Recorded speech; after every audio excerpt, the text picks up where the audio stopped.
সুপ্রিয় দর্শক, শুরু হচ্ছে আপনাদের জন্য অনুষ্ঠান মাটি ও মানুষ।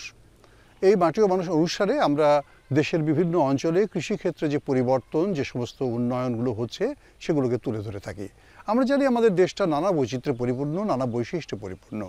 কোনো কোনো অঞ্চল ফল বাগানের জন্য বিখ্যাত, কোনো কোনো অঞ্চল নার্সারির জন্য বিখ্যাত, কোথাও কোথাও বা মাছ চাষ বেশি হয়, আবার কোথাও কোথাও পাহাড়ি এলাকা, সেখানে ভিন্ন রকমের ফসল হয়। এই যে বৈচিত্র্য, এই যে নানা রকমের প্রবণতা বা নানা ধরনের উদ্যোগ, সেগুলোকেই কিন্তু আমরা আমাদের এই অনুষ্ঠানের মাধ্যমে তুলে ধরি এবং তার মাধ্যমে আপনাদেরকে সচেতন করার চেষ্টা করি। আমাদের আজকের অনুষ্ঠানেও এরকম কিছু বিষয় উপস্থাপন করা হবে।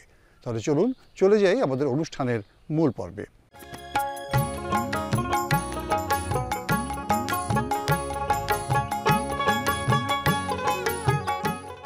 প্রিয় দর্শক, আমাদের আজকের যে অনুষ্ঠান সেটি আপনাদের জন্য প্রতিবেদন তৈরি করে এনেছেন আতাউর রহমান মিটন। আসুন আমরা দেখে নেই আতাউর রহমান মিটনের প্রতিবেদন।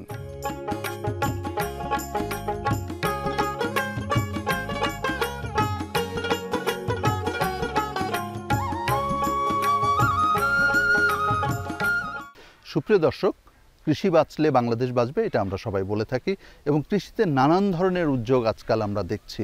কেউ কৃষি উৎপাদনের সঙ্গে সরাসরি জড়িত আছেন, কেউ কৃষির পেছনে চারা তৈরি থেকে শুরু করে এবং বিপণন পর্যায়ে কাজ করছেন। আমরা ঝিনাইদহ জেলার কালীগঞ্জ উপজেলায় আজকে এরকম একজন তরুণ উদ্যোক্তা, যিনি পেশায় শিক্ষক কিন্তু কাজ করছেন চারা তৈরিতে এবং ফল ফসলের চারা তৈরি করছেন। আমরা তার উপরে একটি প্রতিবেদন দেখব। চলুন প্রতিবেদনটি দেখে আসি।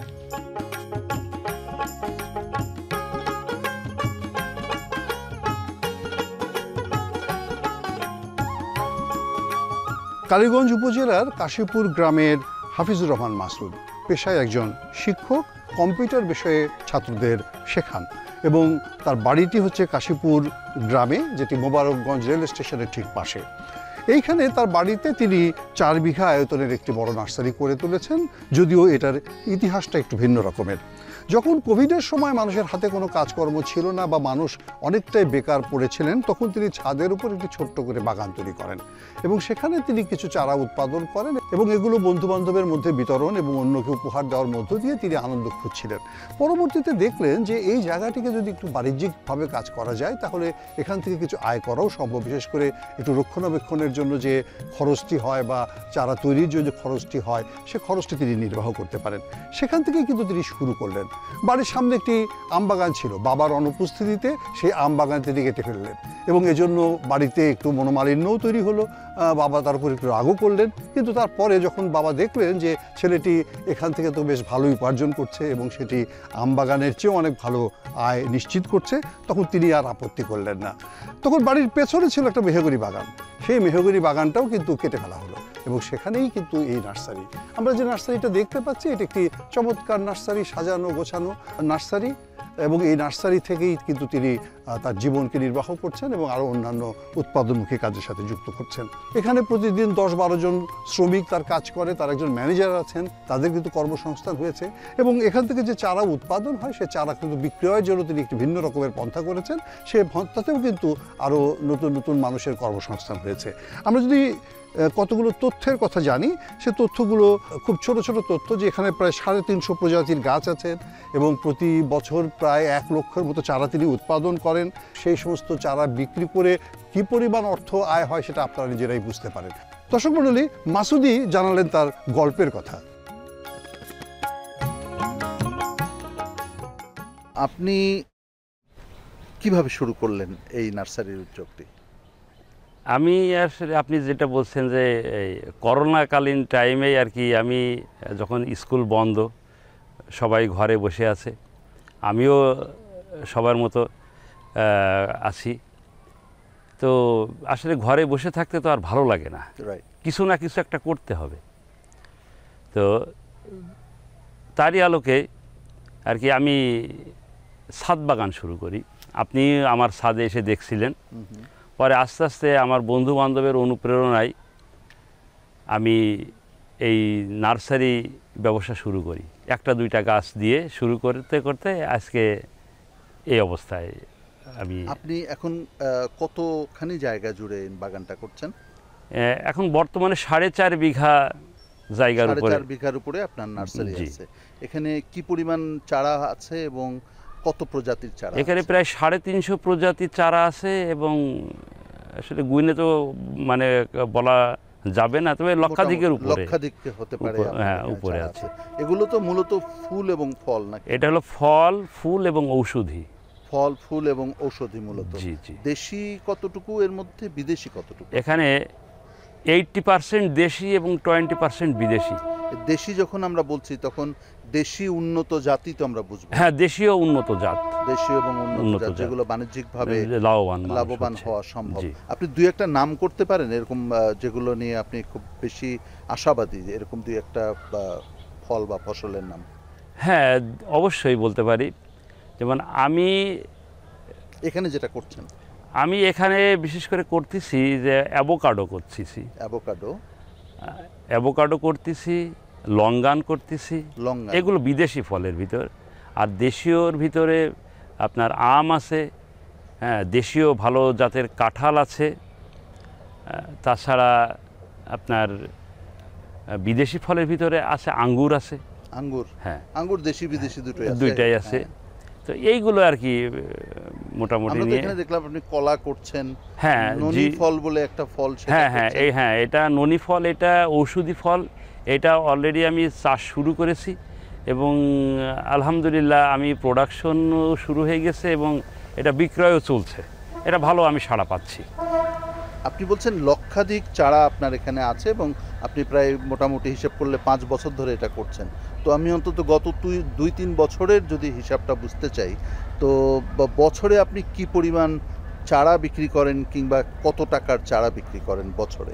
বছরে আসলে ওইভাবে হিসাব তো আমি করিনি, তারপরেও আমি আনুমানিক প্লাস মাইনাস 50 লক্ষ টাকা। জি।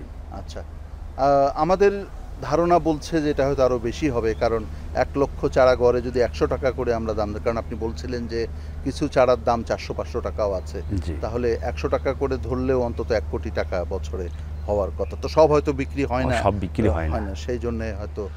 এটা কি লাভজনক? এর তো কিছু খরচাপাতিও আছে নিশ্চয়ই। না, লাভজনক তো অবশ্যই লাভজনক।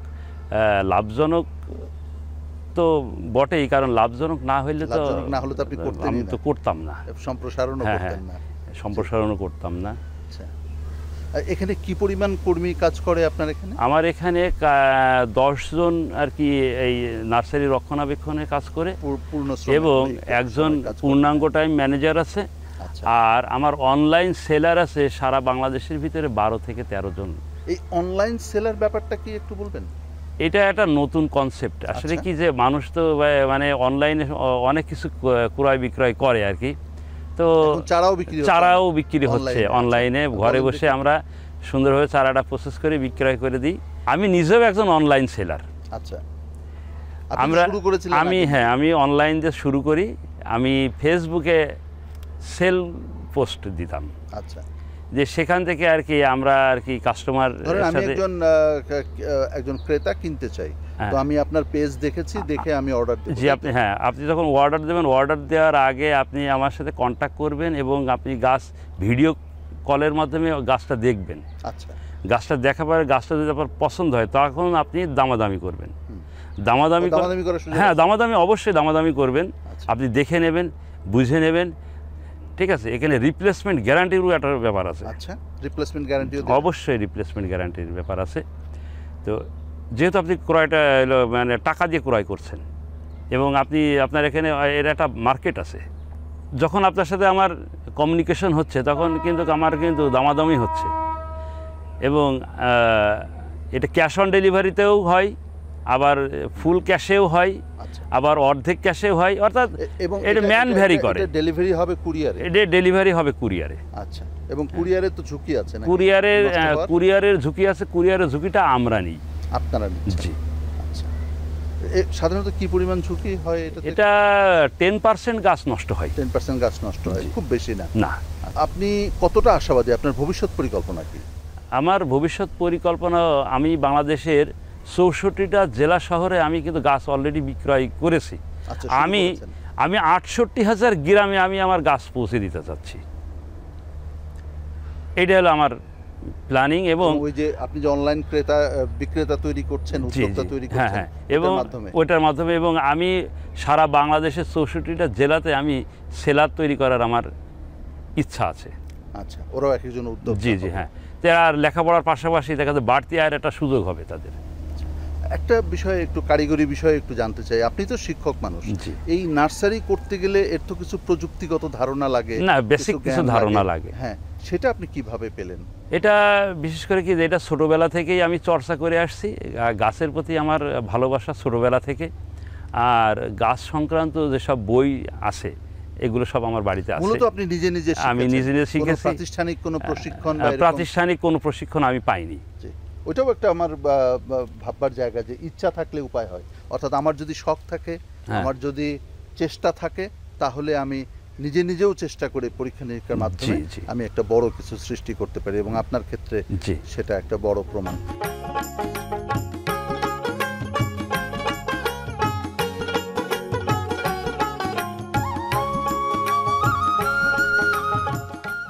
মাসুদের এই চারা বিক্রি করার ক্ষেত্রে তিনি একটি ভিন্ন রকমের পন্থা গ্রহণ করেছেন, এবং সে পন্থাটি হচ্ছে অনলাইন সেল। এবং এই জায়গায় যুক্ত হয়েছেন কয়েকজন উদ্যোক্তা, 10-12 জন উদ্যোক্তা এখানে আছেন, তরুণ তরুণ উদ্যোক্তারা। তারা অনলাইনে অর্ডার সংগ্রহ করেন এবং তারা সে অর্ডার সংগ্রহ করে সেগুলোকে বিক্রি করেন, এবং এখান থেকেও কিন্তু তারা কিছু আয় করেন, এবং তাদের যে আয় সেটিও কিন্তু উল্লেখযোগ্য এবং তাদের প্রত্যেকের সংসার চালানোর মতো উপযুক্ত। আসুন শোনা যাক তাদের কথা। সুপ্রিয় দর্শক, আমাদের উদ্যোক্তা হাফিজুর রহমান মাসুদের কাছে আমরা শুনলাম যে তিনি তার এই নার্সারি প্রকল্পে শুধু চারাই উৎপাদন করছেন তা নয়, একই সাথে তিনি বিপণন উদ্যোক্তা তৈরি করছেন, অর্থাৎ যারা এখান থেকে চারা নিয়ে অনলাইনে দেশের বিভিন্ন অঞ্চলে তারা বিক্রি করছেন এবং তারা লাভবান হচ্ছেন। আমার সঙ্গে এই মুহূর্তে দুজন এরকম বিপণন উদ্যোক্তা রয়েছেন যারা বয়সে তরুণ, এবং তারা এই হাফিজুর রহমান মাসুদের সঙ্গে তারা কাজ করছেন, এবং এরকম প্রায় জনা10 বিপণন উদ্যোক্তা ইতিমধ্যেই তারা সফল হয়েছেন। আমরা দুজনের সঙ্গে আজকে কথা বলবো। আলামিন, আপনাকে দিয়ে শুরু করি। আপনি তো অনলাইনে বিক্রি করছেন, তাই তো? জি। এই চারা বিক্রি করছেন, তো কিভাবে এটা আপনার মধ্যে ধারণাটা আসলো? এত কিছু থাকতে এটা কেন করতে গেলেন? আমি মূলত এর আগে একটা কোম্পানিতে চাকরি করতাম, তো সেখানে চাকরি করার অবস্থায় আমি কৃষি নিয়ে, যেহেতু আমি কৃষি ডিপ্লোমা করা, আপনি জানেন হয়তো, আমি কৃষি ডিপ্লোমা সম্পন্ন করছি। এর পাশাপাশি আমি এই কৃষি ভিত্তিক একটা প্রতিষ্ঠানে জব করতাম। তো সেখান থেকে একটা আইডিয়া আসলো যে যেহেতু আমরা কৃষি নিয়ে কাজ করি, সেখানে আমার এই কৃষিতাত্ত্বিক কিছু ছবি, কিছু ভিডিও আমি বিভিন্ন গ্রুপে পোস্ট করি। তো এরপর থেকে আসলে ওখান থেকে আস্তে আস্তে এই যে মানুষের ভালোবাসা, অর্ডার আসতে শুরু করে, মানুষের ভালোবাসা এভাবে আস্তে আস্তে শুরু হলো, যে মানে মনে করলাম যে তাইলে মনে হয় এখান থেকে হয়তো আমি ভালো কিছু করতে পারবো, যা আমি চাকরি থেকে পারবো না। এবং আপনি কি সেটা পাচ্ছেন? আপনি মাসে কিরকম টাকা আয় করছেন? আমার প্রায় 30+ ইনকাম আছে। 30,000 টাকার মতো মাসে আপনি আয় করছেন, এবং সেটা একটা বাড়তি আয় বলেই আপনি মনে করেন একজন তরুণ উদ্যোক্তা। এবং আমার এবং আপনি বলছিলেন আপনি কোম্পানি চাকরি করতেন, এখন কি চাকরি করেন এখনো নাকি ছেড়ে দিয়েছেন? না, আমি চাকরি ছেড়ে দিয়েছি, কারণ ওটা আমার পরাধীন আর এটা আমার স্বাধীন। ওইটা ছিল পরাধীন, এটা স্বাধীন, এবং স্বাধীনভাবেই এখন তো 30,000 টাকা ইনকাম মাসে তো খারাপ না। এটা কোম্পানির বেতনের থেকে নিশ্চয়ই অনেক বেশি। জি, অবশ্যই অবশ্যই। তাহলে আপনি একজন খুব সফল উদ্যোক্তা। তো আপনি কিভাবে এটা করেন? আমরা বুঝলাম অনলাইনের মাধ্যমে আপনি এটা বিক্রি করেন। এটা কি আপনি কুরিয়ার এই ব্যবস্থাপনাটা আপনি করেন, বা টাকাটা কিভাবে আসে আপনার কাছে? এটা হলো আপনারা জেনে খুশি হবেন, আমার একটা গ্রুপ আছে যে গ্রুপে প্রায় 8,95,000 ফলোয়ার। আচ্ছা, 8,95,000 ফলোয়ার। তো আমি আমার এই বিভিন্ন চারা গাছ, এবং যারা খুব ভালো মানের চারা খুঁজে, তো অনেকে কিন্তু আছে চারা গাছ বিক্রি করে, কিন্তু সবার কাছে কিন্তু সবাই বিশ্বাসী হয় না বা সবার কাছ থেকে ক্রয় করে না। আমার এমন কাস্টমার আছে যে আমার জন্য 20 দিন 25 দিন অপেক্ষা করবে, কিন্তু অন্যজনের কাছ থেকে চারা নেয় না, বলে যে তুমি যেটা দিবা সেটা নেব। তো আমি আমার ওই গ্রুপে বিভিন্ন চারা গাছ আমি তাদেরকে দেখাই, ওখানে ছবি পোস্ট করি, এবং ওখান থেকে যাদের যেটা পছন্দ হয় তারা আমাকে সেটা অর্ডার করে, এবং সেই বিশ্বাস এবং আস্থাটা আপনি তৈরি করতে পেরেছেন নিঃসন্দেহে। অনেক ধন্যবাদ, না হলে তো ব্যবসাটা হতো না। হাসান, আপনার কাছে একটু জানতে চাই, ও তো বলছে প্রায় 8,95,000 তার ফলোয়ার। আপনিও কি ওরকম অনলাইনেই কাজটা করেন নাকি? আমি অনেক অনলাইনে কাজ করি। আচ্ছা, পেজ আছে। পেজ আছে আপনাদের? পেজ কি আলাদা আলাদা নাকি একসাথে?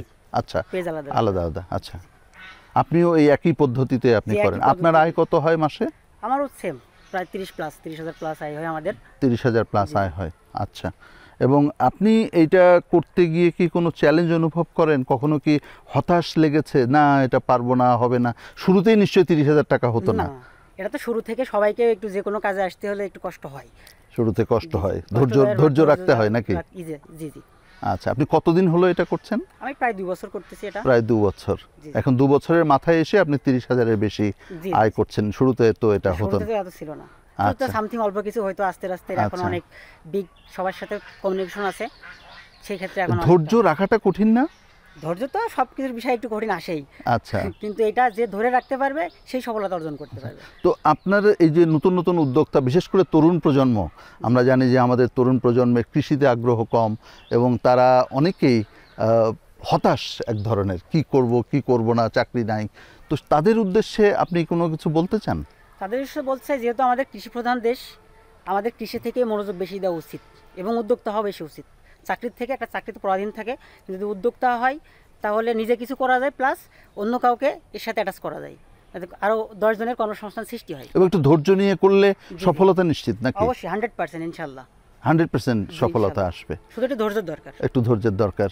অনেক দর্শক আপনারা শুনলেন, দুজন উদ্যোক্তাই একটা কথা বলছেন, সেটা হচ্ছে চাকরি পরাধীন আর উদ্যোক্তা হওয়াটা হচ্ছে একটা স্বাধীন একটা ব্যাপার। সুতরাং একটু ধৈর্য রেখে, একটু নিবেদিতভাবে যদি আমরা চেষ্টা করি, তাহলে সফলতা আমাদেরকে ধরা দিবেই।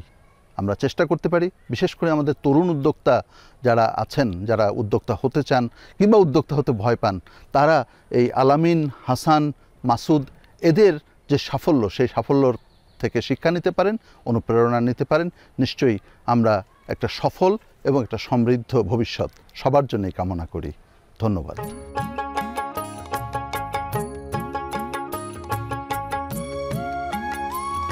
এই নার্সারিটি একটি ব্যতিক্রমধর্মী নার্সারি, কারণ এখানে যেমন আমাদের দেশি ফলের চারা পাওয়া যাচ্ছে, বিদেশি ফলের চারাও কিন্তু পাওয়া যাচ্ছে।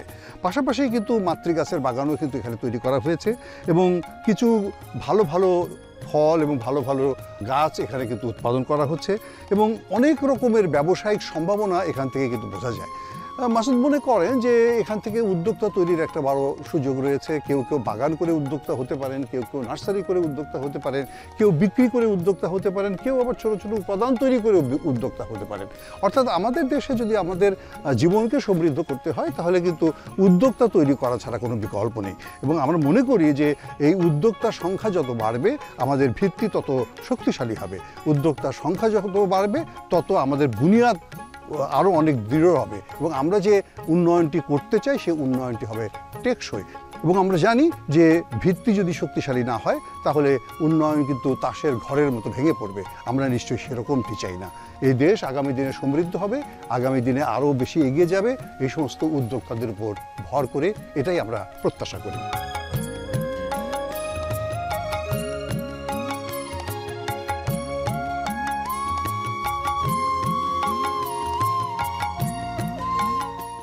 আমরা যেরকম শুনছিলাম যে মানুষের উদ্যোগের যদি সফলতা আসে, তাহলে সেই উদ্যোগটি কিন্তু অর্থবহ হয়। আমাদের দেশে অনেক রকমের উদ্যোগ আছে, কেউ সফল হয়, কেউ ব্যর্থ হয়। সফলতার গল্পটি আমরা অনেক সময় জানি, ব্যর্থতার গল্পটি কিন্তু অনেক সময় আমরা জানি না। কিন্তু ব্যর্থতার গল্পটিও কিন্তু আমাদের জানা দরকার। তবে একথা ঠিক যে সফলতাই মানুষকে অনুপ্রাণিত করে, সফলতাই মানুষকে অগ্রসর করার ক্ষেত্রে অবদান রাখে। এখানে যে সফলতার গল্পটি আমরা শুনেছি, একজন নার্সারি মালিক, তিনি কিভাবে শিক্ষকতার সাথে নার্সারি করেছেন এবং সফল হয়েছেন। পাশাপাশি এটার বিপণনের সাথে যুক্ত হয়েছে তরুণ উদ্যোক্তারা। তারা বিপণনের ক্ষেত্রে একটি নতুন ধারা তৈরি করেছেন, অনলাইন সেলিং তৈরি করেছেন এবং এই উদাহরণগুলো কিন্তু আমাদের জন্য একটি অসাধারণ উদাহরণ। আমরা এরকমভাবেই কিন্তু সৃজনশীল পন্থা ব্যবহার করে নতুন নতুন উদ্যোগ গ্রহণ করতে পারি। আমাদের কৃষিকে যে বাণিজ্যিকীকরণ আমরা করতে চাই, কৃষিকে যে আমরা আরও উন্নততর পেশা হিসেবে বিকশিত করতে চাই, তার জন্য কিন্তু এরকম উদাহরণ আমাদের পাথেয় হয়ে থাকতে পারে। আমরা চাইব এই পাথেয়গুলো আমরা অনুসরণ করি এবং আমাদের নিশ্চয়ই ভবিষ্যতে জীবনকে সমৃদ্ধ করার ক্ষেত্রে এগুলো অবদান রাখবে। আজ এ পর্যন্তই। সকলকে শুভেচ্ছা জানিয়ে এবং আগামী অনুষ্ঠানগুলো দেখার আমন্ত্রণ জানিয়ে শেষ করছি। সকলকে ধন্যবাদ।